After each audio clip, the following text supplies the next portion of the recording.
Hello all and welcome. Today I'm going to be talking about painting this model, which is the Spotter.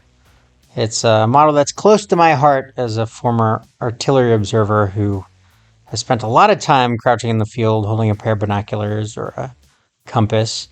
And so this one was kind of fun to paint and a little bit tricky. So this is the first of the models that I'm painting that is in a crouched position. I've really only painted the ones so far because you get a kit of 10 guardsmen in kind of the initial boxed set. I've only painted the ones where they're like standing up and they're holding a single weapon, and it's been basically the most straightforward models.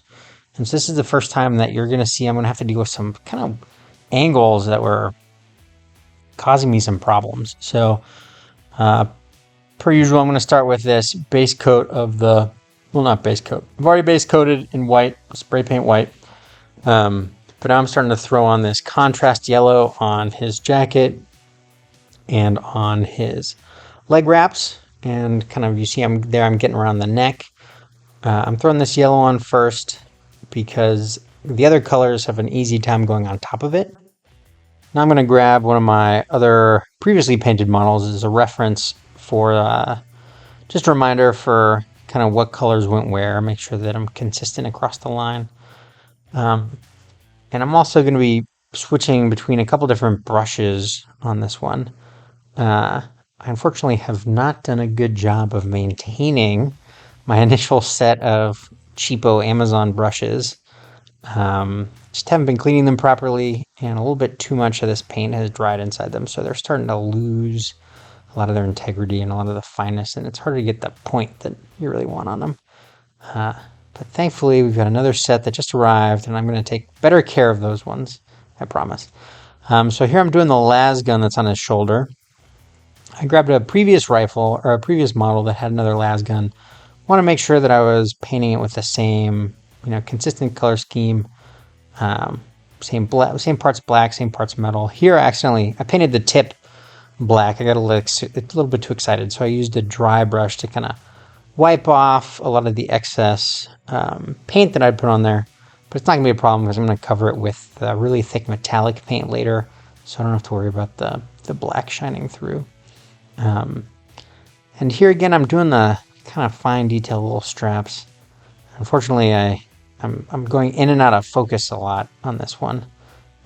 Still working on my setup a little bit, but trying to get that black on the little tiny straps that go over his shoulders and along his belt, but with the angles of how he's crouched down and holding those binoculars up, it's really, really hard to get the paint deep inside like his shoulders without also getting it all over his face mask and the binoculars and his arm. And I ended up having to touch this one up a couple different rounds because I ended up getting kind of paint everywhere.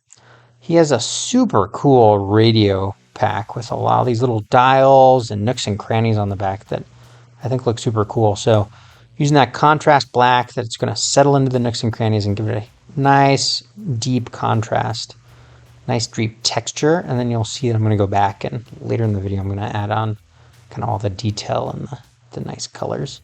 Right now I'm doing the metallic parts, his face mask, his kind of rebreather on his chest. And I do most of the metal on these all in the same. It's kind of like a little bit dark gray silver. I occasionally use a lighter silver for some of the, like his silver eagles and the silver skulls I don't have jump out. But for most of the metal parts on the model, I'm using the same kind of dark gray. Cleaning up the tip of the las rifle here. Like I said, I already did most of it black, but I'm adding in the metal bits. And I decided I want to do a couple more metal parts on the las gun. So, for example, I'm making the trigger silver and like the sighting mechanism on the top silver. And I'm going to go back and do that on the other models that have las guns as well. So now on the radio, I'm starting to pick out some of those fine details. The black is all dried. It's looking nice. And so now I want to add some colors. So I want to do a couple of the parts in white, kind of redoing a new base coat.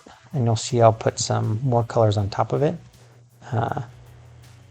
And now I'm using that white to touch up a couple other parts where like I colored his gloves black and then ended up getting black all over the binoculars, which was a problem because I'm going to do the binos in a lighter color. So I had to kind of cover up the black with that white paint.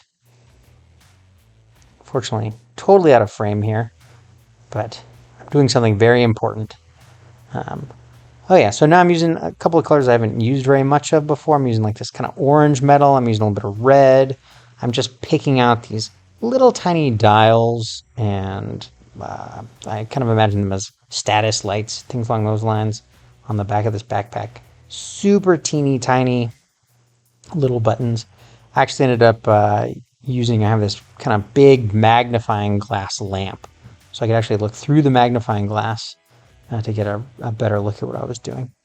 This green paint, super cool, but the bottom was just this sludge of sediment, and shaking it wasn't doing a good job of kind of remixing it. So I ended up, as you saw, getting in there with a toothpick and actually kind of like dredging up the bottom, and ended up getting this really cool green that you'll see at the end. Now I'm doing the binoculars.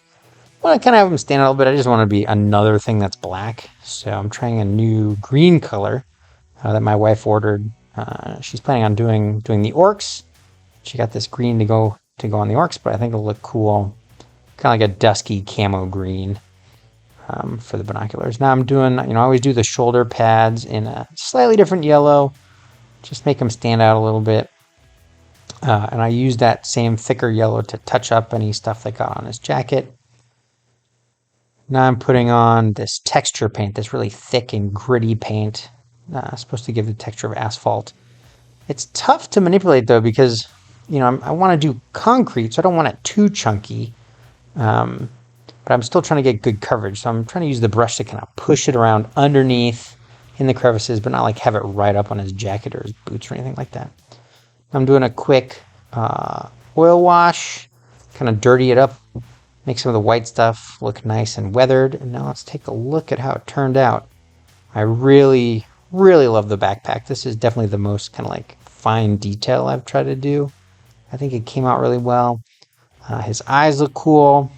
Right there I'm just brushing off a little bit of excess oil that pooled I didn't really want, but I think he looks cool. I think I agree with my wife, who looked at it and said that the binoculars still look a little bit too light, too bright. So I think I might go over them with an oil wash to darken it a little bit. So that's the backpack. Got the green and red and yellow indicator lights. And then here he is from the front, looking out, surveying the battlefield. All right, thanks.